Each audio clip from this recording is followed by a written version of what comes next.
ആന്റോ ആന്റണി എംപിക്ക് വിമർശനവും വനംവകുപ്പ് ജീവനക്കാർ മുന്നറിയിപ്പുമായി മന്ത്രി വീണ ജോർജ്. പത്തനംതിട്ടയിൽ കാട്ടാനാക്രമണത്തിൽ ഒരാൾ കൊല്ലപ്പെട്ടതിൽ ആന്റോ ആന്റണി രാഷ്ട്രീയം കളിക്കുന്നുവെന്നാണ് വീണ ജോർജിന്റെ പരാതി. കർഷകർ പരാതി ഉന്നയിച്ച വനംവകുപ്പ് ഉദ്യോഗസ്ഥർക്കെതിരെ കർശന നടപടിയുണ്ടാകുമെന്നും മന്ത്രി പറയുന്നു. ഇന്ത്യയുടെ പാർലമെന്റിൽ ലോക്സഭയിൽ ഒരു ദിവസമെങ്കിലും പത്തനംതിട്ടയ്ക്ക് വേണ്ടി എഴുന്നേറ്റ് നിന്ന് ഈ വന്യജീവി ആക്രമണം സംബന്ധിച്ചോ ഈ കേന്ദ്ര വന നിയമത്തിനെതിരെ ഒരു അക്ഷരം സംസാരിക്കാത്ത ആൾ ഒരു ഇലക്ഷന്റെ മുന്നിൽ വന്നു നിന്ന് ഒരു മരണത്തെ, ഒരു കുടുംബത്തിൻ്റെ ദുഃഖത്തെ, മരണത്തെ രാഷ്ട്രീയമായിട്ട് ഉപയോഗിക്കുന്നത് എത്ര മനുഷ്യത്വരഹിതമായിട്ടുള്ളൊരു കാര്യമാണ്.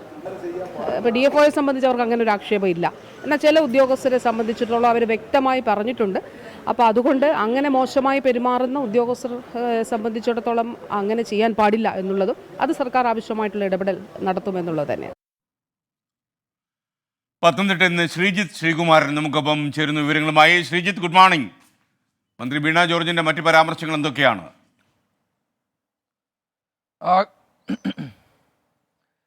Good morning SKN. മന്ത്രി വീണ ജോർജ് ഇന്നലെ ഈ മരിച്ച ആളുടെ ബിജു മാത്യു എന്നാണ് അദ്ദേഹത്തിൻ്റെ പേര്, തുലാപ്പള്ളി സ്വദേശിയാണ്. ഈ ബിജു മാത്യുവിൻ്റെ വീട് ഇന്നലെ തന്നെ സന്ദർശിച്ചിരുന്നു.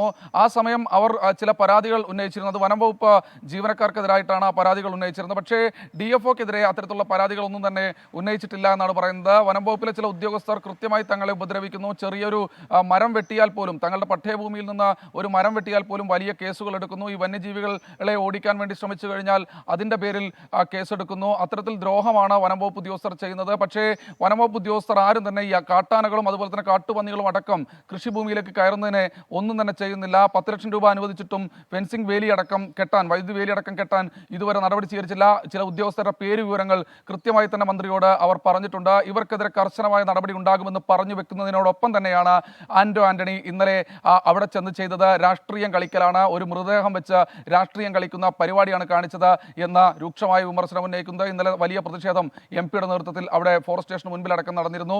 ഇതെല്ലാം രാഷ്ട്രീയം കളിക്കലാണ്.